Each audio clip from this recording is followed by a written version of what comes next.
Good afternoon. I'm Glenn Hutchins, as I said, co-chair of the Brookings Board of Trustees. And on behalf of my co-chair, Suzanne Nora Johnson, who can't be with us today, it's my pleasure to welcome you to Brookings, which we consider to be the world's premier think tank. It's my privilege to have a responsibility for Brookings, which stands for Quality, Independence, and Impact, whose research drives real results.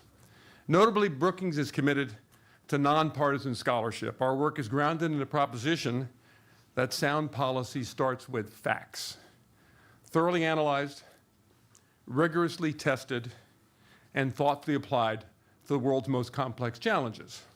Today, we'll hear from a leader who exemplifies the Brookings mission. Over the course of his long career in Washington, President Biden has consistently shown his commitment to evidence-based policymaking. As we have done for over 100 years, our team has proudly contributed to the important work of the last 4 years. Our scholars helped with the CHIPS and Science Act, the Inflation Reduction Act, and the Secure 2.0 Act. To welcome President Biden, I'm delighted to introduce Cecilia Rouse, who has served as President Brookings for about a year now. Before taking this role, many of you probably know that she was chairman of the President's Council of Economic Advisors. We are thrilled to have recruited her to Brookings, though we owe the President an apology for poaching one of his finest. Dr. Rouse, the stage is yours.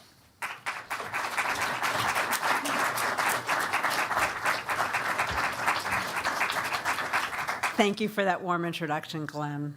On behalf of the Brookings Institution, it is my profound honor to welcome President Biden to our campus today. As Glenn mentioned, I had the opportunity to work for President Biden from 2001 to 2003.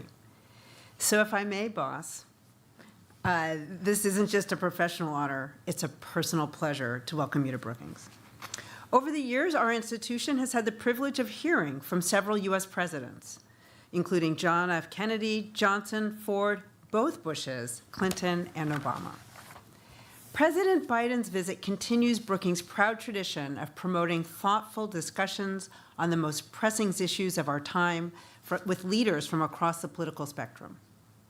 Today, President Biden will focus on one of those critical challenges, our nation's economy. Throughout his tenure, President Biden has prioritized long overdue investments in our country's infrastructure and its people, working to build an economy capable of addressing challenges such as inequality and climate change. His vision is rooted in the belief that a strong economy allows all Americans to contribute productively and earn a good living to support themselves and their families, an economy that works for all. This is the vision that President Biden will speak to today. With that, it is my great pleasure to turn the floor over to President Biden. Please join me in welcoming him to the stage.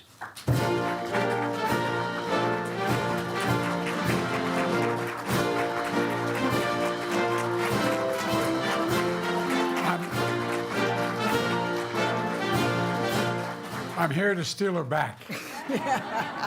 You're the best, Cece. Thank you. You really are. Thank you. Well, this is only a 400-page speech. You know, I wanted to talk about how the economy, and it is a daunting task to talk about the transition we're trying to initiate here. I want to thank you, Glenn. Thank you, Cece, for the introduction and for the leadership you served as chair of my Council of Economic Advisors.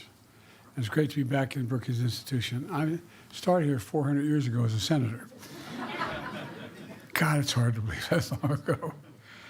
Oh, I know, anyway. But, and then as vice president, and when I was thinking about running for president, I came here, and now as president. Last month, I spoke to the Economic Club of Washington, D.C. about the pivotal actions we took to rescue the economy from the devastating harm caused by the way that, in my view, the pandemic was handled, and how we delivered immediate economic relief to those most in need. We got back to full employment, got inflation back down, managed a soft landing that most people thought was not very much likely to happen. Today, here at Brookings Institution, I'd like to talk about the pivotal actions we've taken to rebuild the economy for the long haul. You know, and how we're at a critical, in my view, moment in the direction of the economy is going to take. Next month, my administration will end and a new administration will begin.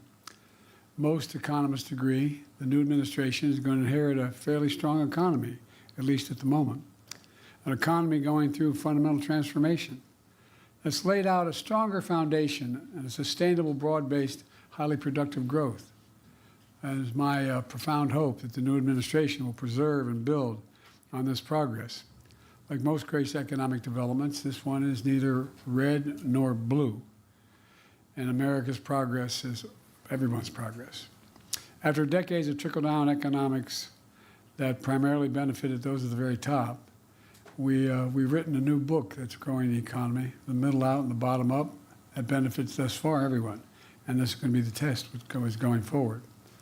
Over 16 million new jobs, the most in any single presidential term in American history. The lowest average unemployment rate of any administration in the last 50 years. 20 million applications for new business records. I mean, it's for new business, that is a record, I should say.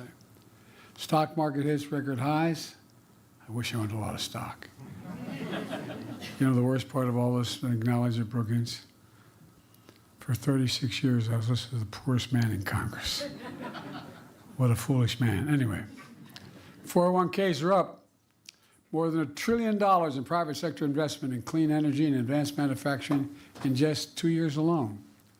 After decades of sending jobs overseas for the cheapest labor possible, companies are coming back to America, investing in building here and creating jobs here in America, in my view, where they belong. And of course, this economic growth is not without pain. The entire world faced a spike in inflation due to disruptions from the pandemic and Putin's war in Ukraine. We acted quickly to get inflation down with the help of Republicans and Democrats. Inflation came down to pre-pandemic levels. Wages have increased, but still too many working and middle-class families struggle with high prices for housing and groceries and the daily needs of life. At the same time as inflation and interest rates continue to fall, we've entered a new phase of our economic resurgence. With the outcome of this election, we also face an inflection point. Do we continue to grow the economy from the middle out and the bottom up, investing in all of America and Americans, supporting unions and working families, as we have the past 4 years, or do we move backward, in my view, backslide, to an economy that's benefited those at the top while working people in the middle class struggled for a fair share of growth in economic theory that encouraged industries and livelihoods to be shipped overseas. And I might add, I'm not anti-corporation. For 36 years, I represented corporate America. My state has more corporations registered in my state than every other state in the union. So I'm mildly accustomed to corporate America. And to see it grow is useful and helpful and necessary. But to make the most of the opportunities ahead of, I want to share key pages from our middle-out, bottom-up economic playbook and lay down what I believe to be a new set of benchmarks to measure against the next 4 years and see whether this theory is more than just a phenomenon. 4 years ago, when I came to office, 3,000 Americans were dying per day from the pandemic that infected and then had a profound effect on our economy, not only ours, but around the world. Millions of Americans lost their jobs or at risk of losing their homes. Hundreds of thousands of factories and businesses, hundreds of thousands, closed and creating despair in communities. I remember when I was campaigning, they'd say, my dad used to work at that factory. My grandfather worked at that factory. It's gone. People lost hope. They lost hope, particularly through the Midwest and other areas of the country. Supply chains was shattered. Prices soared in everything from cars to homes to appliances. The previous administration, quite frankly, had no real plan to get us through one of the toughest periods in our nation's history. In fact, there's an old saying, if the only tool you have in your toolbox is a hammer, everything looks like a nail. Over the course of decades, Republican leadership, and I'm not those of you who know anything about me and my career in the Senate, I had as many Republican friends as Democratic friends, for real. I'm not one of these, anyway, I won't get going. But I've never been a big fan of trickle-down economics. It was a hammer that was hammering working people. My dad used to say, my dad was a well-read man who he got accepted to go to Hopkins, but during the war he never got to go. But my dad used to talk about. He said, Dad, Joey, not a whole lot trickles down on my kitchen table at the end of the month. Slashing taxes for the very wealthy and the biggest corporations, diminishing public investment in infrastructure, in education, in research and development. And keep your eye on it. We're going to find out whether or not what they want to do on those areas continue to slash make sense or not. Offshore jobs and factories took off for cheaper labor overseas, destroying unions while imposing costs on those products made in America. And despite the mythical reputation to pay for itself, trickle-down economics deeply worsened our fiscal outlook, in my view.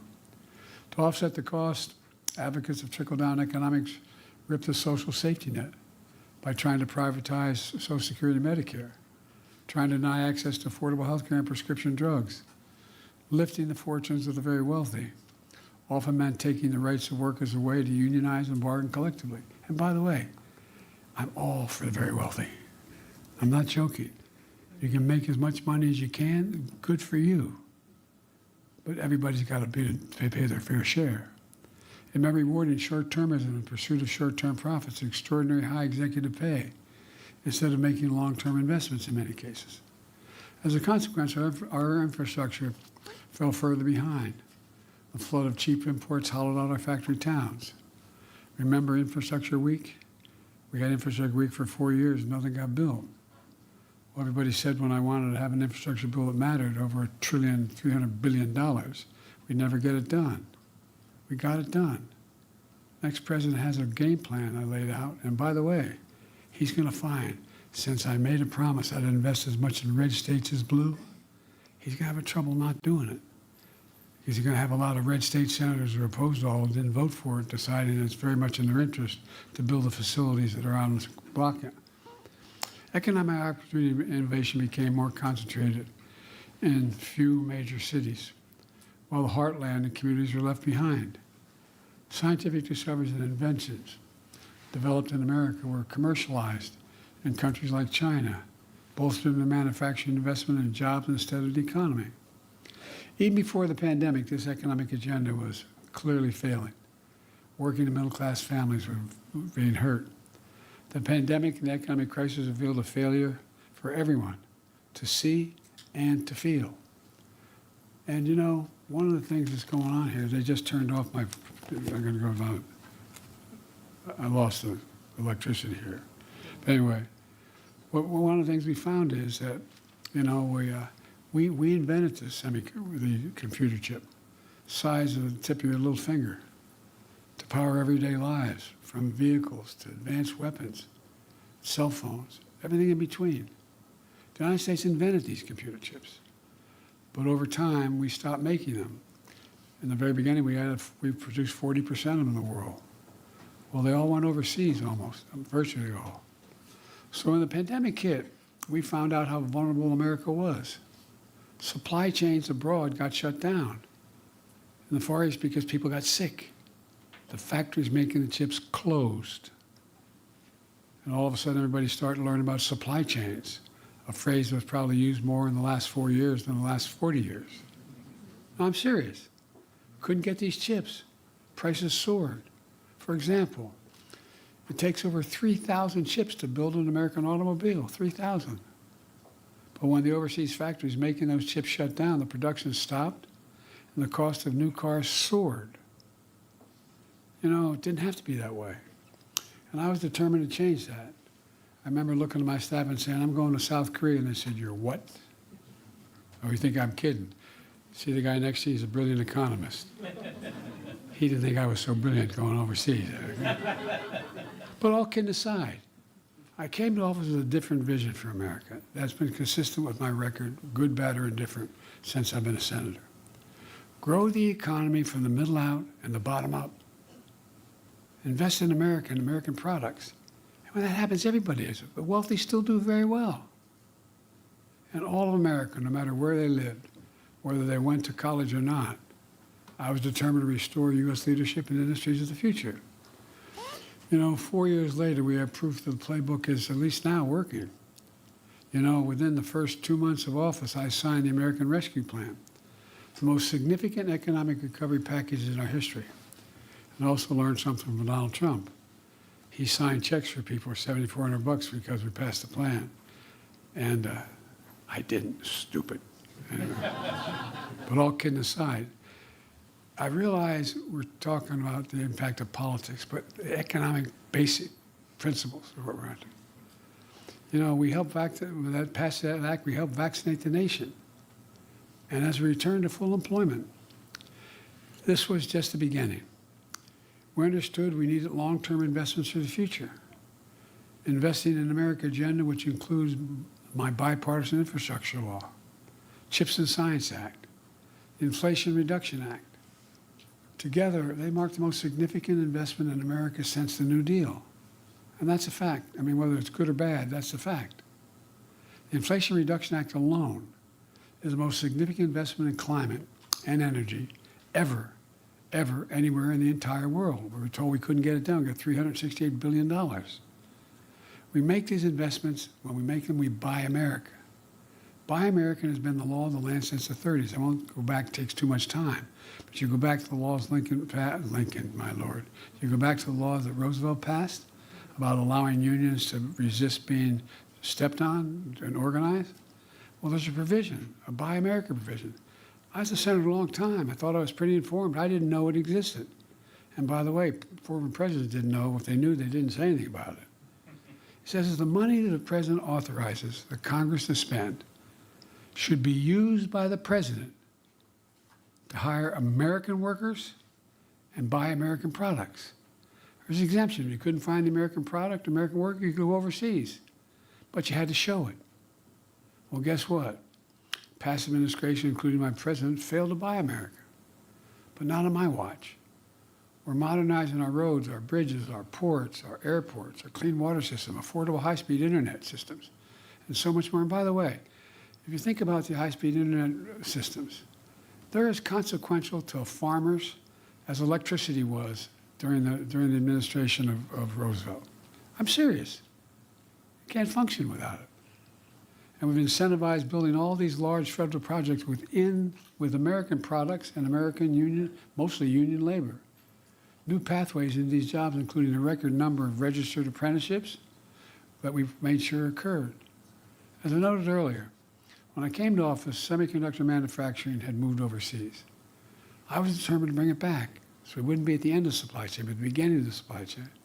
And that's what we've done with my CHIPS and Science Act, which has attracted $350 billion in private sector investment in America, including from Korea and from Taiwan.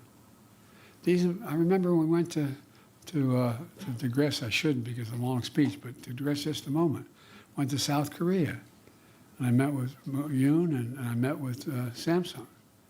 I said, why are you making this billions-dollar investments in what we call the Field of Dreams outside of Columbus, Ohio? He said, because you have the most capable workers in the world, and it's the safest place in the world for me to make my investment.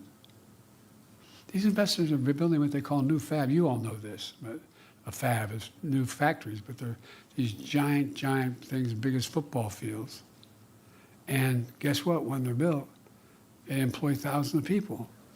And guess what? The average salary, $102,000. And you don't need a college degree to do the job. These investments, massive chips factories, these fabs, these size of several football fields. As I said, in the Field of Dreams from all across America, from New York to Ohio to Arizona. I mean, you know, and when I ask these companies why they're investing, again, not a joke. I give my word, and you all know that. You're businesswomen, man. You all know it. They say we have the most qualified workers in the world. Everybody thinks that, you know, I have trouble with my union friends. They're not very good salesmen for themselves.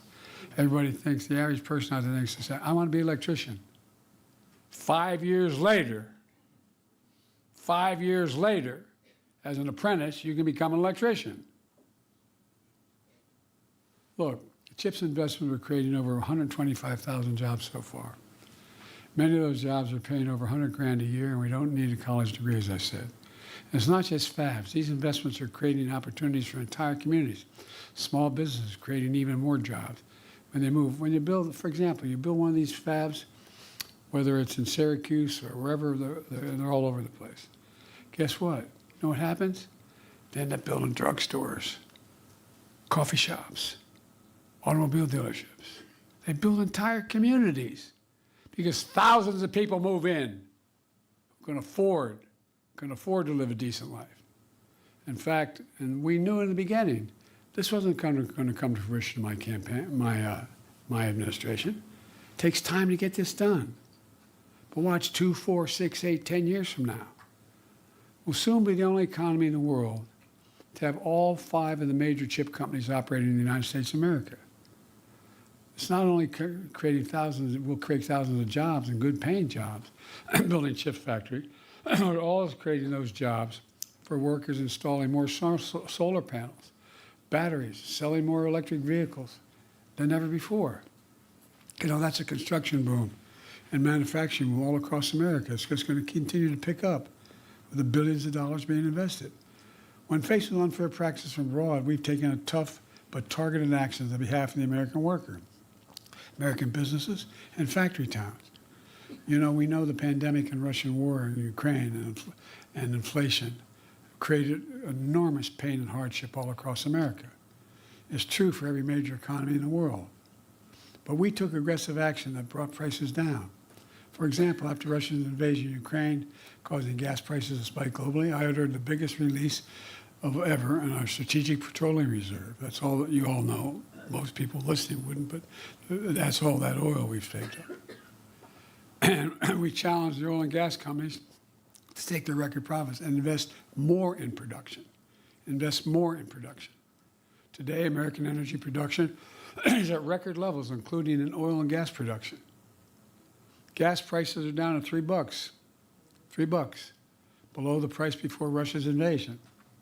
In addition, we've successfully pushed back all of the oil released at a much lower price, and we've refilled the facilities, making the taxpayers in the process $3.5 billion. Brought it out, got it back, a hell lot cheaper to fill it back up. Now inflation is coming down faster than almost anywhere in the world in advanced economies. As inflation eased and the strong labor market persisted, inflation-adjusted wages and incomes began to rise. Average after-tax income is up almost $4,000 than prices on average for average Americans. 80% of working-age Americans have jobs, near a multi-decade high. We're creating a record jobs. 60% of all Americans who chose to pursue a four-year degree, who chose not to pursue a four-year degree. With our historic backing of union, public support for unions is the highest it's been in more than half a century. And the labor movement is expanding and changing, and new companies and industries. Here's why it's important for all workers. I asked the Treasury Department when I was pushing for union expansion to do a study. They found that when union wages go up, everybody's wages go up across the board. It matters. The middle out, bottom up playbook is also asking that the very wealthy the most profitable corporations, begin to pay their fair share. I won't use the usual site that's used. We got 1,000 billionaires in America. Their average federal tax is 8.2%. Anybody want to trade with them? Well, look, my predecessor's $2 trillion tax cut overwhelmingly benefited the very wealthy and the biggest corporations, delivering tax cuts to the top 1% worth more than 50 times the tax cuts that went to middle-class families received. My approach is leading to better results for everyone. I kept my commitment that no one, and it didn't make me very popular with Democrats, no one earning less than $4,000 a year would see $400,000 a year would pay an additional single penny in additional taxes. No one. Not only I fought hard to expand the child tax credit for working families, but cut child poverty nearly in half. And by the way, it increases economic growth. More women can go back to work. More women can grow the economy. Expanded tax credits to make health insurance more affordable for millions of Americans enrolled in the Affordable Care Act. By the way, the other team tried to get rid of it, 51 votes, okay? After a decade of severe underfunding, I fought hard to make the IRS have a budget with enough personnel and technology. And it's awful hard. It's easy to go after my taxes, not a problem. You know, and I make a good living. You pay me a lot of money as a president. But for the very wealthy, it's awful hard. You need more personnel. And guess what? We finally, after the fight, got more personnel. Never did I think I'd be fighting to get more tax collectors. We got more folks in the department. Result, the IRS has already collected over $1 billion in unpaid taxes from the super wealthy that had not been paid in the past. Look, folks, our economic playbook also includes increasing fair competition. I'm a capitalist. But capitalism without competition is not capitalism, it's exploitation. But not on my watch. My Inflation Reduction Act took on Big Pharma, reduced the price of insulin for seniors with diabetes to pay only $35 a month until close to the average of $400 a month. You know, when I was trying to sell this to the American public, I'd go around the country doing town meetings and say, anybody has a prescription from a major drug company in America? Come with me, get an Air Force One. I will take you to Toronto, to Berlin, to Rome, to anywhere in the world. And I'll get you that same exact prescription from the same exact company for somewhere between 40 and 60% less. Well, the Inflation Reduction Act also finally gives Medicare the power to negotiate lower drug prices for seniors across the board. It's already passed.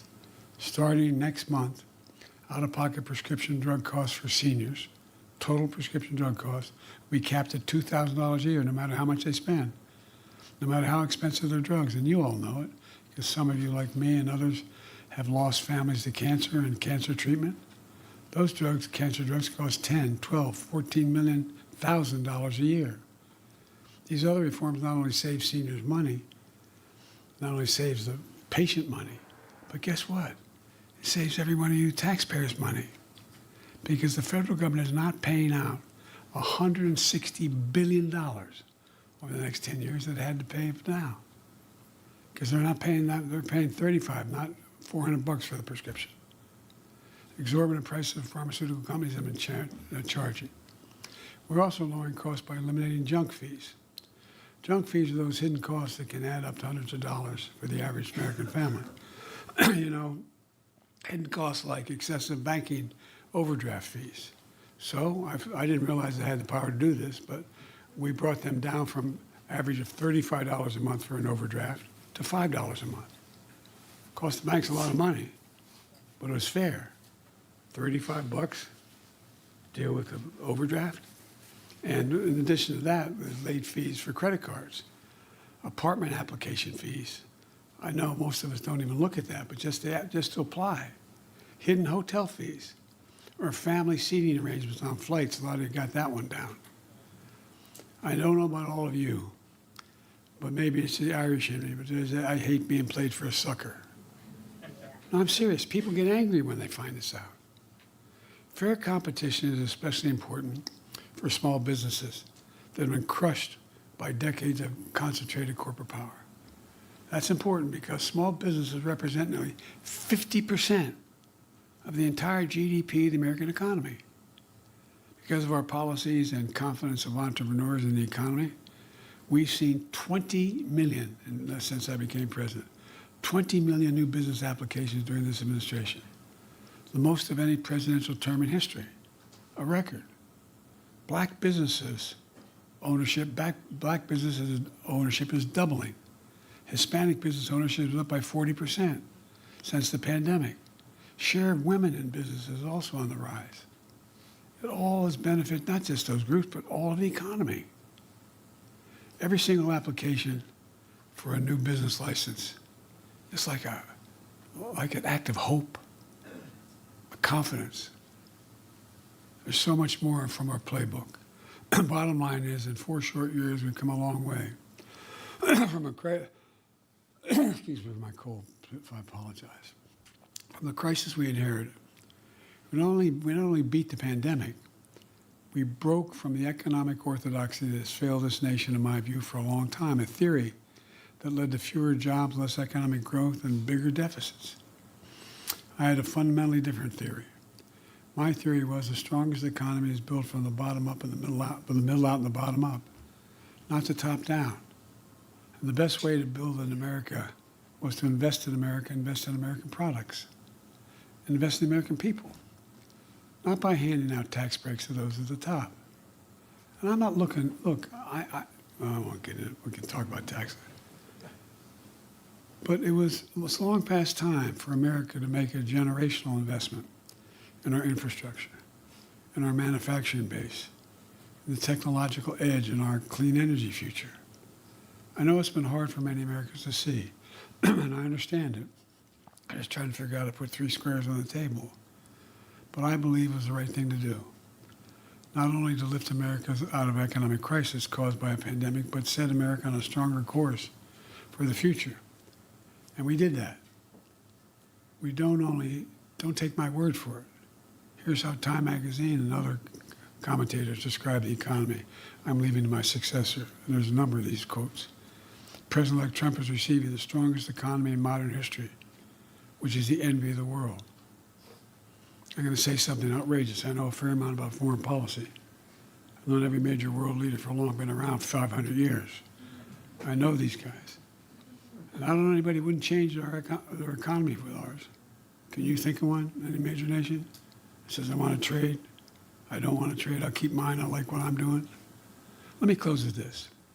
By all accounts, the incoming administration is determined to return the country to another round of trickle-down economics and another tax cut for the very wealthy that will not be paid for, or if paid for, is going to have a real cost, once again causing massive deficits or significant cuts in basic programs of healthcare, education, veterans benefits.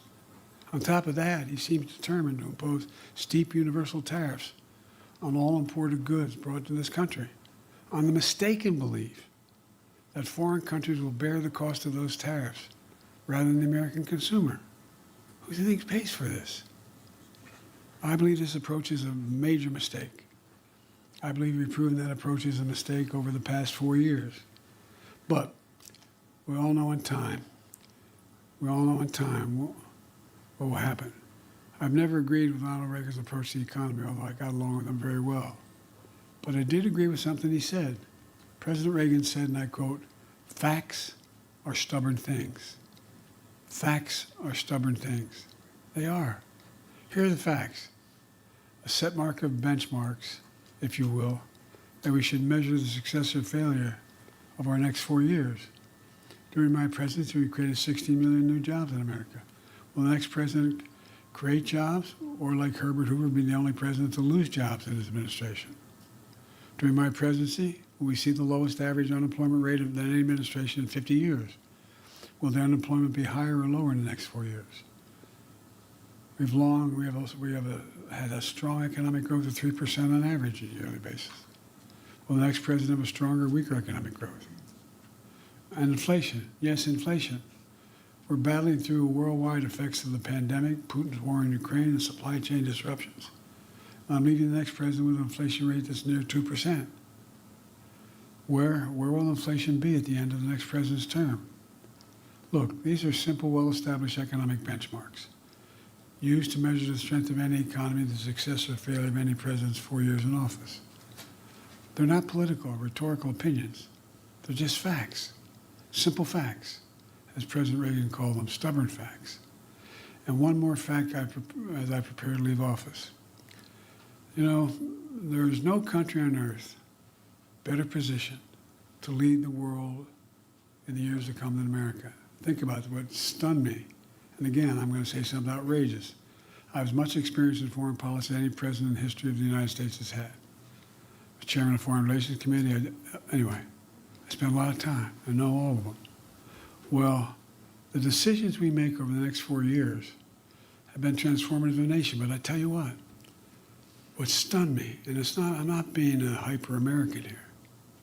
I can't name a single country in the world that doesn't think, put it this way, if we're not leading the world, who does? Not a joke. I'm not being wise guy. If we do not lead the world, what nation leads the world? Who pulls Europe together? Who tries to pull the Middle East together? How do we do the Indian Ocean? What do we do in Africa? We, the United States, lead the world. And you all are extremely experienced women and men. You know many of these leaders. You know many of these countries. Find me one that says we're not or wish we weren't. Look, my hope and belief is that the decisions and investments are now so deeply rooted in the nation that's going to be politically costly and economically unsound for the next president to disrupt to cut or cut. You know, some of my friends in the Republican Party, when I do States of the Union, who holler and like, you know, those things, they're against all the things we did. Keep your eye on them. Tell me what they want the programs we voted for them to cut in their states. Show me the most conservative Republicans willing to take away the factories that are going to be built in their states. Going to be interesting. Going to be interesting. Look, I pray to God, because I think everybody has an opportunity to reconsider the growth. I pray to God the President-elect throws away Project 2025. I think it'll be an economic disaster for us in the region. In fact, consider one additional fact. The historic investments we've made went to more red states than blue states. Not a politically smart thing to do, and I knew what I was doing. I knew people would be angry. But the reason they're red states and they need it more is because of the decisions they made. Decisions they made. And geography. Will the next president stop a new electric battery factory in Liberty, North Carolina? Will create thousands of jobs? Will he shut down a new solar factory being built in Carterville, Georgia? Are they going to do that? You know, will we deny seniors living in red states $35 a month insulin? I believe the only way for a president to lead America was to lead all of America. And I believe the economy I'm leaving at the moment, and others could do better than I did. I'm not saying it was perfect, but ends up at this moment the best economy, strongest economy in the world. And for all Americans, doing better. So we got a lot to do, and I'm leaving the presidency, but I'm not going away. Bad news for you all. Because I think we got to bring this country back together. When I announced my candidacy for president, I said I was running for 3 reasons. One was to restore the soul of America. Just decency in the way we treat one another. Politically, the way we treat one another. I know you know that back when Pat was around and others, we had vicious fights. We'd go and sit and have lunch together in the Senate dining room. Taking more of your time than I should, but one of the things that I realized when I was vice president, Barack wanted me because of my background in foreign policy and my ability to work in the Congress fairly well. And so about 6 years in, I decided to go up to the Senate dining room. I'm president of the Senate, to sit at the table where Democrats and Republicans sit together and began to listen again, just talk to people. Well, guess what? No place to go. You've been to the senator's dining room where they take you into the room where you can eat with other senators and other people. But right, the doors on the left of that elevator are private dining. It used to be a long buffet table. You walk in, a long table sitting, I guess, 16, 18 people on the right, parallel with the table, and you walk through an archway, and there's a table going the other way. One was a Democratic table, one was a Republican table. And when there weren't enough to sit at any one table, then they all sit together. It's hard to really dislike an individual that you strongly disagree with when you find out his wife is dying of breast cancer, or he just lost a child, or he's having serious physical problems himself. We knew each other. I really mean it. Barack used to drive Barack crazy when we met every morning at 9 o'clock, and with his last priest, we'll talk to one another when the day ended. And always give him, he said, I know. All politics is personal. But it is. It is. I watched Teddy Kennedy and Jim Eastland rip each other apart on the floor and then go down and have lunch together. So one is restore the soul of the country. The second thing to do, I was trying to do when when I ran, was to begin to restore the middle class, to focus on people most in need. And thirdly, was to bring the politics together again. Again, we don't have to agree with one another, but we sure now have to stick with the system that's allowed us to strongly disagree and yet keep within the confines of the admonitions of the Constitution.